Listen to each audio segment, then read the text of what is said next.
రామనాయుడు ఒకప్పుడు వైఎస్ఆర్ కాంగ్రెస్ పార్టీకి పెద్ద ఎత్తున కాపు కాసిన ఆ సామాజిక వర్గం నేడెందుకు దూరమైంది? ఆ సామాజిక వర్గంలోని కీలక నేతలు, తాజా మాజీ ఎమ్మెల్యేలు ఒక్కొక్కరిగా ఎందుకు రాజీనామా బాట పడుతున్నారు? సో ఎన్నికలు ముగిసిన తర్వాత, వైకాపా ఘోర పరాభవం తర్వాత, ప్రత్యేకించి కాపు సామాజిక వర్గానికి చెందినటువంటి మాజీ శాసనసభ్యులు ఒక్కొక్కరిగా రాజీనామా బాట పడుతున్నారు.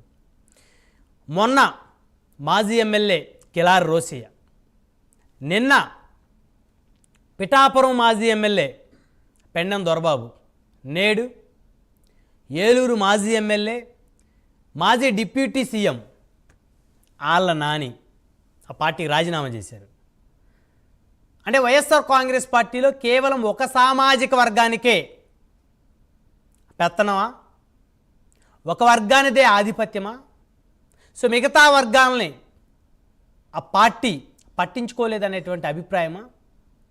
సో గతంలో కనుక చూస్తే కాపు సామాజిక వర్గానికి చెందినటువంటి అనేక అంశాలు, రిజర్వేషన్ పరిధి కానీ, జిల్లాల మార్పు సందర్భంగా వంగవీటి మోహనరంగా పేరుని ఒక జిల్లాకి పెట్టమని రాష్ట్ర వ్యాప్తంగా ఉన్నటువంటి అన్ని వర్గాలతో పాటు ప్రధానంగా కాపు సామాజిక వర్గంలో ఉన్నటువంటి అనేక మంది నాయకులు, యువకులు పెద్ద ఎత్తున స్థానికంగా ఉన్నటువంటి ప్రభుత్వ కార్యాలయాలకి వినత పత్రం ఇచ్చినప్పటికీ కూడా కనీసం నాటి వైఎస్ఆర్సీపీ ప్రభుత్వం ఏమాత్రం కూడా ఖాతరు చేయనటువంటి పరిస్థితులు.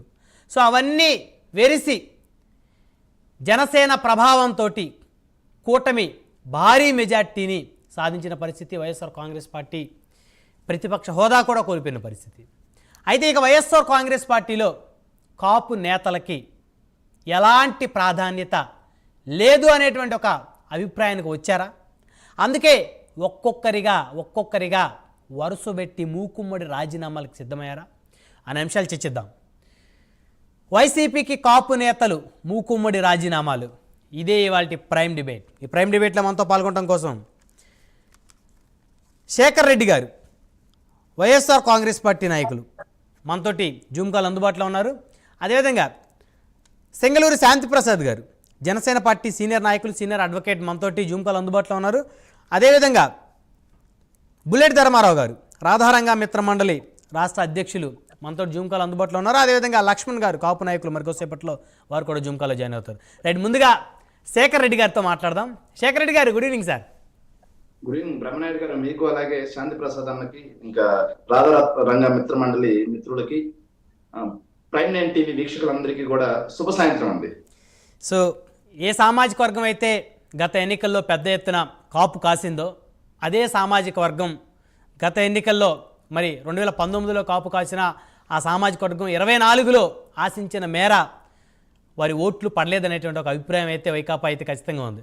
అయితే ఆ సామాజిక వర్గానికి చెందినటువంటి తాజా మాజీ ఎమ్మెల్యేలు ఒక్కొక్కరిగా ఎందుకు రాజీనామా బాట పడతా ఉన్నారు? శేఖర్ రెడ్డి గారు, ఇప్పుడు మీకు అర్థం కాని విషయం ఏంటంటే సార్, కాపు సామాజిక వర్గం కాపు కాసింది అనే మాట 2019లో అందరూ చూశారు. 2014లో కాపు సామాజిక వర్గం మాకు కాపు కాయలేదు, వెరసి మేము కొద్దిగా ఓడిపోవడం జరిగింది. 19కి వచ్చేసరికి అదే కాపు సామాజిక వర్గం మాకు కాపు కాసింది. 24కి వచ్చేసరికి కాపు సామాజిక వర్గం కాపు కాయలేదు అంటున్నారు. రాష్ట్రంలో మీరు ముందుగా గమనించాల్సింది, రాష్ట్రంలో ఒక కాపు సామాజిక వర్గం అని లేదు సార్. అన్ని సామాజిక వర్గాలు ఉన్నాయి. అన్ని సామాజిక వర్గాలని కలుపుకొని మేము 2019లో భారీ మెజార్టీతో గెలవడం జరిగింది. ఈ ఎన్నికల్లో కొన్ని తప్పులు జరిగాయి. ఆ తప్పులు ఏం జరిగాయి అనేది కూడా విశ్లేషణ చేసుకుంటున్నాం. కాకపోతే పార్టీ నుంచి ఏదో ఒకరో ఇద్దరు ముగ్గురు నాయకులు వెళ్ళిపోయినంత మాత్రాన కాపు సామాజిక వర్గం నాయకులు అందరూ వెళ్ళిపోయినట్టుగా మీరు చర్చా కార్యక్రమాలు చేస్తా ఉంటే ప్రజల్లోకి ఏం మెసేజ్ వెళ్తుందని కూడా ఆలోచన చేసుకోవాలి. ఇక కిలారి రోసే గారి మామగారు అయినటువంటి ఉమ్మారెడ్డి వెంకటేశ్వర గారికి ఎమ్మెల్సీ ఇచ్చిన మాట వాస్తవం కదా. ఆయనకి ఎమ్మెల్యే మళ్ళీ మొన్న ఎంపీ కంటెస్ట్ గా సీట్ ఇచ్చిన మాట వాస్తవం కదా. ఎన్నికలు అయిపోయిన తర్వాత మాకు అది చేయలేదు, ఇంకా పదవులు కావాలన్నట్టుగా మాట్లాడి ఆయన వెళ్ళిపోయినంత మాత్రాన, ఒక కిలారి రోస్ అయిపోయినంత మాత్రాన కాపు సామాజిక వర్గం మొత్తం పోయినట్టేనా? ఇక పెండెం దొరబాబు గారు చూస్తే పిఠాపురం మాజీ ఎమ్మెల్యే, ఆయనకు మొన్న ఎన్నికల్లో మేము సీటు తిరస్కరించి వంగా గీత గారికి ఇవ్వాలి మేము అని చెప్పేసి వంగా గీత గారికి ఇచ్చాము. అప్పుడే ఆయన అలిగి వెళ్ళిపోవాలి అనుకుంటూ ఉన్న అతను సరే ఎన్నికలు అయిపోయిన తర్వాత ఎమ్మెల్సీ అలాంటివి చెప్పడంతో ఆగడం జరిగింది. ఇప్పుడు ఎన్నికల్లో మేము ఓడిపోయిన తర్వాత అతను సొంత ప్రయోజనాల కోసం అతను వెళ్ళడం జరిగింది. ఈ రోజు ఆళ్ల నాని గారు ఏమన్నా వైఎస్ఆర్ కాంగ్రెస్ పార్టీ గురించి వ్యక్తిగత విమర్శలు చేసిందారా? ఆయన సంపూర్ణంగా రాజకీయాల నుంచి నేను తప్పుకోవాలనుకుంటున్నాను అని చెప్పి వెళ్ళారు. ఆయనకు కూడా వైఎస్ఆర్ కాంగ్రెస్ పార్టీ అధికారంలో ఉన్నప్పుడు సముచిత స్థానం కల్పించారు. ఉప ముఖ్యమంత్రిని చేసి గౌరవించారు, కాదంటలేదు. ఉప ముఖ్యమంత్రి పదవి ఇచ్చారు ఆయనకి. 1 minute సార్, నన్ను కన్ఫ్యూజ్ చేయండి. ఆయనకు వైద్య ఆరోగ్య శాఖ మంత్రిగా ఇవ్వడమే కాకుండా ఉప ముఖ్యమంత్రిగా, ఇప్పుడు ఏదైతే పవన్ కళ్యాణ్ గారు ఉప ముఖ్యమంత్రిగా ఉన్నారో అంతటి ఉప ముఖ్యమంత్రి స్థానాన్ని మేము ఏదైతే ఆళ్ల నాని గారికి ఇవ్వడం జరిగింది. ఇక కాపు సామాజిక వర్గం మొత్తం వెళ్ళిపోయినట్టుగా మాట్లాడుతున్నారు. పేరు నాని గారు ఏ సామాజిక వర్గం అండి? కన్నబాబు గారు ఏ సామాజిక వర్గం అండి? అంబటి రాంబాబు గారు ఏ సామాజిక వర్గం అండి? ఇక మా పార్టీలో కాపు సామాజిక వర్గానికి చెందిన నాయకులు ఎవరు లేరా? వీళ్ళని కూడా పొమ్మంటున్నారా మీరు?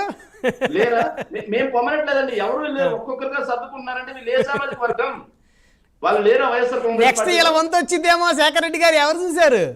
ఎట్టి పరిస్థితుల్లోనూ వచ్చే సమస్య లేదు. అంబటి రాంబాబు గారు కానీ, పేరు నాని గారు కానీ, లేకపోతే మన మాజీ వ్యవసాయ శాఖ మంత్రి అయినటువంటి కన్నబాబు గారు కానీ వైఎస్ఆర్ కాంగ్రెస్ పార్టీని వదిలి వెళ్లే ప్రసక్తే లేదు. అంటే మీరు చెప్పిన మొదటి 2 పేర్లు ఒకవేళ వదిలి వెళ్ళినప్పటికీ కూడా వాళ్ళని టీడీపీ జనసేన చేర్చుకునే పరిస్థితి లేదు.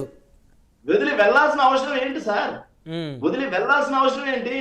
అంచత సముచిత స్థానం అంబటి రాంబాబు గారికి మంత్రి పదవి, అలాగే పేరు నాని గారికి మంత్రి పదవి, వాళ్ళ కొడుక్కి మొన్న ఎమ్మెల్యే సీట్, కన్నబాబు గారికి మంత్రి పదవి.